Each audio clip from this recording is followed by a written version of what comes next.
Hello good morning students. आज हमारा topic है दृष्टांत कौशल, skill of illustrating with examples.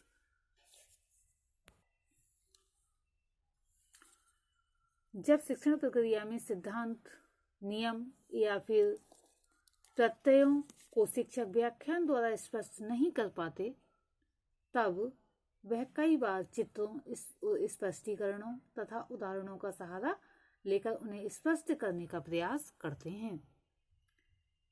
दृष्टांतों तथा उदाहरणों के माध्यम से शिक्षक नवीन व जटिल अमूर्त ज्ञान को सरलता से छात्रों तक पहुंचा देते हैं।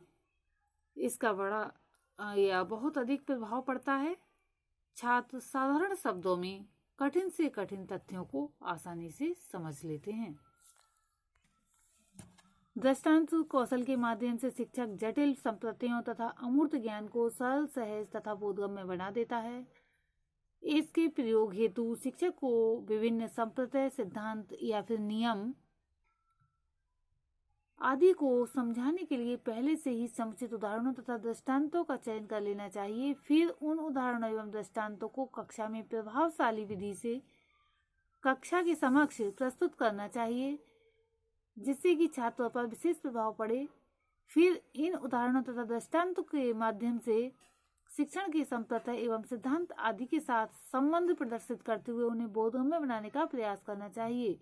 क्योंकि अगर हमने उदाहरण दे दिए और फिर पाठक या फिर अध्यापन करने के बाद बालकों के समक्ष पाठ्य वस्तु से संबंध स्थापित नहीं किया, तो बालक केवल उदाहरणों की तरफ जाएंगे और पाठ्य वस्तु से अलग हो जाएंगे। ऐसा वास्तव में होते हैं, क्योंकि बालक नासमझ होते हैं, इतने समझदार नहीं होते कि स्वयं से ही संबंध स्थापित कर सकें। वे एक और कहानी या कविता की तरफ ही चले जाते हैं और उनका पाठ्यक्रम से जो लिंक होता है वो टूट जाता है।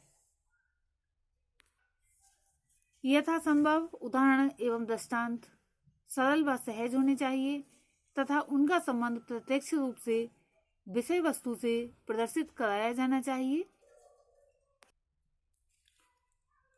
उदाहरण द्वारा शिक्षिका या शिक्षक को भाव स्पष्ट करने में बहुत सहायता मिलती है। ये उदाहरण या दृष्टांत दो प्रकार के होते हैं, मौखिक एवं मूर्त या भौतिक। मौखिक उदाहरण की अपेक्षा मूर्त उदाहरण जो है छात्र छात्राओं की शिक्षा में अधिक उपयोगी तथा आनंददायक होते हैं। क्रियात्मक विषय के शिक्षण में मूर्त दृष्टांत का बहुत ही महत्व है। इससे विषय को समझने की कठिनाइयों पर विजय प्राप्त होती है। दृष्टांत व्याख्याओं को सरल और बोधगम्य बनाते हैं। ये शिक्षा को मूर्त बना देते हैं तथा छात्र छात्राओं के लिए अमूर्त भावों को मूर्त पदार्थों की सहायता से समझने योग्य या समझाने योग्य होते हैं। ये रुचि को जागृत करते हैं तथा शुष्क एवं नीरस पाठ्य वस्तु के या विषय वस्तु के प्रति जिज्ञासा उत्पन्न करते हैं। ये अवधान को आकर्षित करते हैं और मस्तिष्क में पड़े संस्कारों को पुष्ट करते हैं। मूर्त उदाहरणों के अंतर्गत यथार्थ पदार्थ जैसे नमूने, मॉडल, चित्र, रेखा चित्र, नक्शे आदि आते हैं। छात्राओं के शुद्ध और स्पष्ट ज्ञानार्जन हेतु शिक्षिका यथार्थ वस्तुओं के अतिरिक्त आवश्यकता अनुसार मॉडल और चित्रों का प्रयोग कर सकती है। जहां पर विद्यार्थियों को कक्षा के बाहर ले जाना तथा यथार्थ चित्रों को दिखाना कठिन होता है, वहां मॉडल या चित्र की सहायता ली जाती है। मनुष्य के हृदय, कान, आंख, भोजन प्रणाली, त्वचा आदि के मॉडल तथा चित्र कक्षाओं का या छात्राओं को शरीर के विभिन्न भागों और उनके स्थानों का सही ज्ञान कराने में सहायक होते हैं। ये विषय को रोचक एवं बोधगम्य बनाने में तथा छात्राओं की रुचि और अवधान को विषय की ओर आकर्षित करने में शिक्षिका को सहायता देते हैं। दृष्टांत या उदाहरण को दो भागों में विभाजित किया गया है। एक है शाब्दिक तथा दूसरा प्रकार है अशाब्दिक।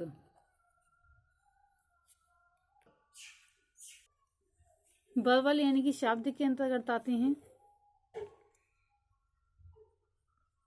कहानी कथन आ जाते हैं, घटना,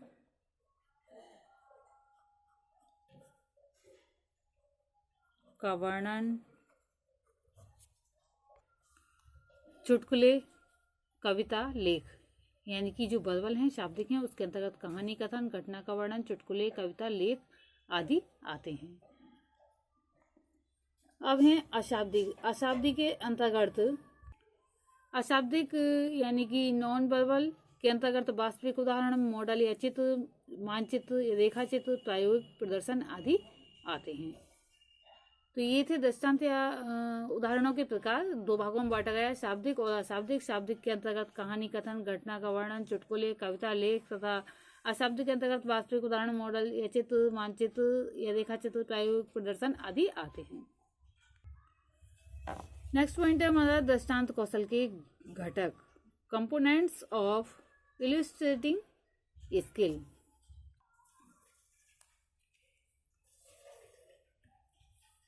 पहला पॉइंट है उदाहरणों की सार्थकता होनी चाहिए।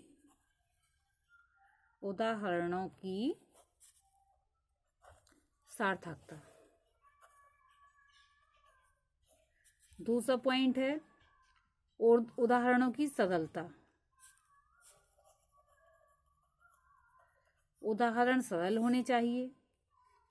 नेक्स्ट पॉइंट है उदाहरणों की रोचकता।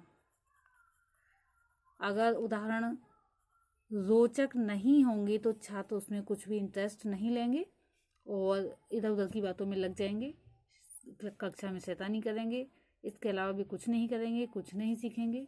नेक्स्ट पॉइंट है हमारा आगमन उपागम का प्रयोग।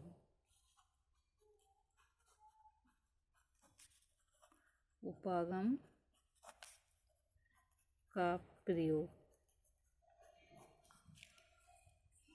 ये मुख्य घटक है। नेक्स्ट है निगमन उपागम का प्रयोग। आगमन और निगमन दोनों उपागम का प्रयोग अनिवार्य रूप से होना चाहिए, ये मुख्य घटक हैं। उसी प्रकार से अन्य उदाहरणों का छात्रों से प्रस्तुतिकरण। कहने का तात्पर्य ये है कि जब शिक्षक कक्षा में उदाहरण का प्रयोग करे, दृष्टांत दे, तो उसी प्रकार के उदाहरण छात्रों से भी पूछे जाने चाहिए, जिससे कि विषय वस्तु छात्रों के मस्तिष्क पटल पर अंकित हो जाती है। नेक्स्ट पॉइंट है दृष्टांत कौशल की अनुसूची तथा रेटिंग स्केल का प्रारूप। तो इसको हम इसका प्रारूप अभी आपके सामने प्रस्तुत करेंगे। तो ये है दृष्टांत कौशल की अनुसूची तथा रेटिंग स्केल का प्रारूप। इसमें टैलीज होते हैं, इसमें व्यवहार घटक, रेटिंग स्केल, इसमें न्यूनतम और अधिकतम होते हैं। उदाहरणों की सार्थकता कितनी है, उदाहरणों की रोचकता, उदाहरणों की सरलता, आगमन उपागम का प्रयोग, निगमन उपागम का प्रयोग, छात्रों द्वारा उसी प्रकार के अन्य उदाहरणों का प्रस्तुतिकरण, जैसा कि हमारे घटक थे, ये व्यवहार के घटक हो गए। अब इसमें हम बच्चों के जैसा कि वे कार्य कर रहे हैं उसके हिसाब से हमें जो है रेटिंग स्केल करनी होती है। इसके रेटिंग स्केल के 2 पार्ट कर लिए जाते हैं, मिनिमम और मैक्सिमम, यानी कि न्यूनतम और अधिकतम। इसके बाद आलोचना या सुझाव का पॉइंट यहाँ रहता है। उसमें जो भी आलोचना की जाती है और या सुझाव लिखना होता है, इसमें लिख दिया जाता है, डेट लिखी जाती है और हस्ताक्षर होते हैं। शिक्षण में दृष्टांत कौशल का प्रयोग किया जाना चाहिए, बहुत ही उपयोगी है। आज के लिए इतना ही, धन्यवाद।